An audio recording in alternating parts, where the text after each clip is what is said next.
Hello friends, ఎలా ఉన్నారు friends? రేపు హనుమాన్ జయంతి. సో ఈ సందర్భంగా చాలా మందికి ఆర్థిక ఇబ్బందులు, జీవితంలో సమస్యలుగా ఉన్నాయా? అయితే రేపు అంటే హనుమాన్ జయంతి రోజున ఇలా చేయండి, తప్పకుండా మీకు ఇబ్బందులన్నీ తొలగిపోతాయి. సో అదేంటో మన వీడియోలో తెలుసుకుందాం. ఫ్రెండ్స్, మీరు కానీ ఫస్ట్ టైం నా ఛానల్ విజిట్ చేస్తే వీడియోని లైక్ చేయండి, షేర్ చేయండి, కమెంట్ చేయండి, సబ్స్క్రైబ్ చేయండి, ఆ గంటను ఆల్ అని ప్రెస్ చేయండి. నేను చేసే ప్రతి వీడియో మీకు వెంటనే నోటిఫికేషన్లు అయితే వచ్చేస్తుంది. సో రేపు హనుమాన్ జయంతి. హనుమాన్ జయంతి అనేది హనుమంతుని జన్మ దినోత్సవాన్ని పురస్కరించుకుని జరుపుకునే పవిత్రమైన పండుగ. ఈ రోజున హనుమంతుడిని పూజించడం ద్వారా జీవితంలో సమస్యలన్నీ తొలగిపోతాయి, ఇంటిలో ఆనందం, శ్రేయస్సు వస్తాయి, మానసిక శారీరక బలం లభిస్తుంది. మీరు హనుమాన్ జయంతి రోజున ఇంట్లో ప్రత్యేక పూజలు చేయాలనుకుంటే ఇలా చేయండి. ఇక హనుమాన్ జయంతి కరెక్ట్గా టైమింగ్ ఏంటి అనేది తెలుసుకుందాం. పంచాంగం ప్రకారం చైత్ర పౌర్ణమి తిథి ఏప్రిల్ 12న తెల్లవారుజామున 3:20 ప్రారంభమవుతుంది. అదే సమయంలో ఏప్రిల్ 13న ఉదయం 5:52 ముగుస్తుంది.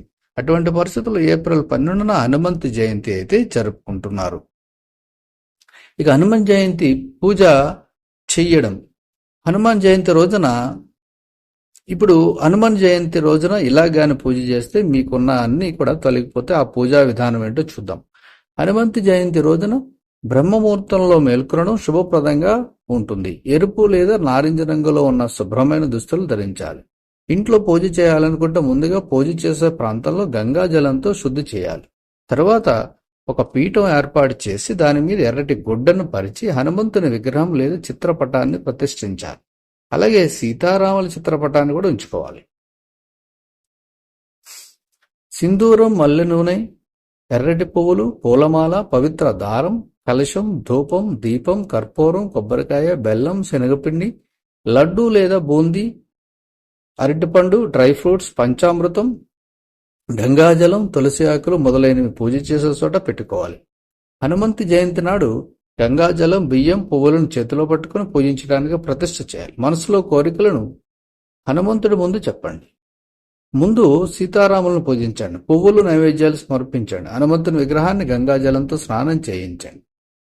జాస్మిన్ నూనెను సింధూరంలో కలిపి హనుమంతుడికి సమర్పించండి. ముందుగా ఎడమ పాదం మీద సమర్పించండి. హనుమంతుడి కొత్త బట్టలు, పూజాదారం ధరింపచేయండి. ఎర్రటి పువ్వులు దండను సమర్పించండి. బెల్లం, శనగపిండి, లడ్డు లేదా బూందీ లడ్డు, అరటిపండు, డ్రై ఫ్రూట్స్, పంచామృతాన్ని నైవేద్యంగా సమర్పించండి. దీపం వేసి మల్లె నూనెతో దీపం వెలిగించండి. హనుమంతునికి హారతి ఇవ్వండి. హనుమాన్ చాలీసా లేదా సుందరకాండ పారాయణం చేయడం చాలా శుభప్రదంగా చెప్పవచ్చు.